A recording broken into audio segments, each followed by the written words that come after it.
વિસનગર શહેરમાં આવેલી ઈશ્વર પેથોલોજી લેબોરેટરીમાં થયેલી 6.50 લાખની ચોરીનો ભેદ પોલીસે ગણતરીના દિવસોમાં ઉકેલી નાખ્યો છે। આ કેસમાં 2 આરોપીની ધરપકડ કરવામાં આવી છે। ચોરીનો તમામ મુદ્દામાલ રિકવર કરી લેવાયો છે। ચોરી પાછળ લેબોરેટરીના ભૂતપૂર્વ કર્મચારીનો બદલો લેવાનો ઈરાદો હોવાનું સામે આવ્યું છે। શહેરના બસ સ્ટેન્ડ સામે ઉમા માર્કેટના પ્રથમ માળે દિનેશચંદ્ર રામજીભાઈ પટેલ છેલ્લા 2 વર્ષથી ઈશ્વર પેથોલોજી લેબોરેટરી ચલાવે છે। ગત 27 જાન્યુઆરી 2026ની રાત્રે તેઓ લેબોરેટરી બંધ કરી ઘરે ગયા હતા। બીજા દિવસે સવારે કર્મચારી પાર્થ ત્યાં પહોંચ્યો। લેબોરેટરીમાંથી કિંમતી સાધનો ગાયબ હોવાનું માલુમ પડ્યું। ચોરી થયેલા સાધનોમાં haemogram machine, biochemistry machine, hormone machine અને કુલ 6,50,000નો મુદ્દામાલ સામે આવ્યો હતો। ઘટના અંગે વિસનગર શહેર પોલીસ ફરિયાદ નોંધી પીઆઈ કેબી પટેલના માર્ગદર્શન હેઠળ ટેકનિકલ સર્વેલન્સ અને સીસીટીવી ફૂટેજની તપાસ શરૂ કરી છે। પોલીસ તપાસમાં લેબોરેટરીના દરવાજા સામે કોઈ તોડફોડ ન થઈ હોવાનું જાણવા મળ્યું છે, જેને કારણે ચોરીનો કોઈ જાણભેદુ સામેલ હોવાનું કે ડુપ્લિકેટ ચાવીનો ઉપયોગ થયો હોવાની શંકા દ્રઢ બની। પોલીસે સ્થાનિક ચાવી બનાવનારાઓની પૂછપરછમાં કરતા મહત્વની કડીઓ મળી। પોલીસે ગુનામાં ખેરાલુના રહેવાસી હાર્દિક લાલજીભાઈ સતવારા અને અનિલજી ચંદુજી ઠાકોરની અટકાયત કરી। પૂછપરછ દરમિયાન હાર્દિકે કબૂલ્યું કે અગાઉ આ જ લેબોરેટરીમાં નોકરી કરતો। લેબોરેટરી માલિક સાથે તેને 70,000ના હિસાબ બાબતે વિવાદ ચાલતો હતો।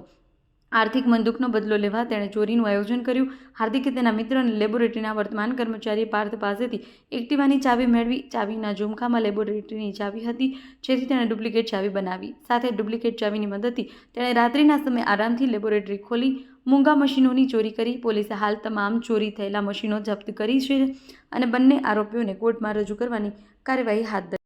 આજે ગરફોડ ચોરી થઈ હતી એ બાબતે ડિટેક્શન કરવામાં આવ્યું છે આપશ્રી દ્વારા। એ કઈ રીતે કરવામાં આવ્યું હતું? આપણે પટેલ દિનેશચંદ્ર રામજીભાઈ જયસિંહદાસ રહે વિસનગર વાળાઓ પોતાની માલિકની લેબોરેટરી વિસનગર બસ સ્ટેન્ડની સામે જે ઉમા કોમ્પ્લેક્સ ખરું એમાં ફર્સ્ટ ફ્લોર પર ધરાવે છે।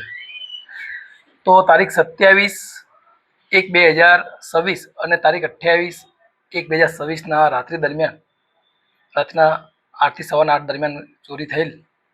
તો એ દરમિયાન એમને પોલીસ સ્ટેશન આવી અને ફરિયાદ આપેલ। એ ફરિયાદ અનુસંધાને અમે એમની ફરિયાદ દાખલ કરી। એમની બાયોલોજીની જે લેબ હતી એમાંથી હિમોગ્રામ મશીન, બાયોકેમિસ્ટ્રી મશીન તથા હોર્મોન મશીન આમ મળી કુલ 6,50,000નો મુદ્દામાલ ગરફોડ ચોરીમાં ગયેલ। એ બાબતની ફરિયાદ લઈ અમે શરૂઆતમાં અમારી ટીમ બનાવી એના સીસીટીવી ચેક કરેલા। સીસીટીવીમાં એક સસ્પેક્ટેડ એક વ્યક્તિ જણાઈ આવેલ। ત્યારબાદ આ જે દુકાન હતી એનું કોઈ જગ્યાએ દિવાલમાં બાકુરું કે કંઈક હોલ પાડેલ નહીં, એ સિવાય ચોરી થયેલ। તો અમને શરૂઆતમાં લાગ્યું કે આ કોઈ ચાવીથી જ ખોલીને ચોરી થયેલ છે। એનું સંધાનમાં અમે અહીં લોકલ જે ચાવી બનાવનારા વ્યક્તિ હોય એની તપાસ કરી। ત્યારબાદ અમને એક લિંક મળી। એના અનુસંધાનમાં અમે ખેરાલુના રહેવાસી સથવારા હાર્દિક ભાઈ લાલજીભાઈ ને તપાસતા તેની પાસેથી 2 મશીન મળી આવેલા। એને પૂછતા એની સાથે આની સાથે જે અમને સ્વેટરવાળો જે વ્યક્તિ જે ઇસમ સસ્પેક્ટેડ જે સીસીટીવીમાં જણાઈ આવેલ એ બાબતે પૂછતા એને જણાવેલ કે આની સાથે અમારી સાથે એક બીજો આરોપી જે ઠાકોર અનિલજી ચંદુજી ખેરાલુવાળો હતો, તેના જે રાતે અમારી ટીમથી તપાસ કરતા તેના ત્યાંથી પણ એક મશીન મળી આવેલ।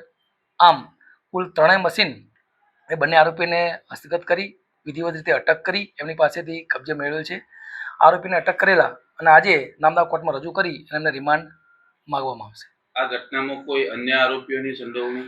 ના, એ તપાસ ચાલુ છે। આરોપીના રિમાન્ડ દરમિયાન એ જણાવશે તો ખ્યાલ આવશે કે બીજા કોઈ આરોપી સંડોવાયેલ છે કે કેમ, અગાઉ આ બીજા આવા કોઈ કૃત્યો કે ગરફોડ ચોરી અમે કરેલ છે કેમ। એમાં જાણવા મળ્યું છે કે ઠાકોર અનિલજી ચંદુજી એ ગુનાહિત ઇતિહાસ ધરાવે છે। અગાઉ પણ એના પ્રોહિબિશનના અને બીજે એક ગુનાઓ એના વિરુદ્ધમાં દાખલ થયેલ છે। આરોપીએ ડુપ્લિકેટ ચાવી કેવી રીતે બનાવી? આરોપીએ જે સથવારા જે હાર્દિક ખરો જે આરોપી એના પાસેથી જાણવા મળ્યું છે કે તેને અહીંયા લોકલ જ વિસનગરમાં જે ચાવી બનાવતા હોય જે શીખ સમુદાયના જ્ઞાતિના જે સમૂહ એની જોડે ચાવી બનાવેલી છે। ઓરિજિનલ ચાવી કેવી રીતે? એ આ સથવારા હાર્દિક એ પહેલાં આ જ લેબોરેટરીમાં નોકરી કરતો હતો અને એ દરમિયાન એને કંઈ હિસાબ બાબતે મંદુક થઈ ગમે તે એને ત્યાંથી નીકાળી દીધેલો। પણ આ નોકરી કરતો દરમિયાન એનો સાથી કર્મચારી જે પાર્થ હતો એનો મિત્ર થતો હોય એ એક દિવસ ત્યાં 2 દિવસ આ જે બનાવ બન્યો એના 2 દિવસ અગાઉ ત્યાં વિસનગર ખાતે આવેલો અને પાર્થ જોડે ચાવી માગેલી કે તારી એક્ટિવાની ચાવી મને આપ। આ એક્ટિવાની ચાવીની અંદર આ લેબોરેટરીની ચાવી ભરેલી હતી। એ ચાવીથી એને ચાવી બનાવી અને આ રીતે આ કૃત્યને આચરેલ છે। હવે એને આ ચોરી કેમ કરી એવું કોઈ કબૂલાત કરી? ચોરી એને પૂછતા અટક કર્યા બાદ પૂછતા એને જણાવેલ કે મારે શરૂઆતમાં આની સાથે જે આ ભાઈ દિનેશભાઈ ખરા એમની પાસે મારે 70,000 રૂપિયા હિસાબના લેવાના થતા હતા. વારંવાર ઉઘરાણી કરવા છતાં આપતા નહોતા.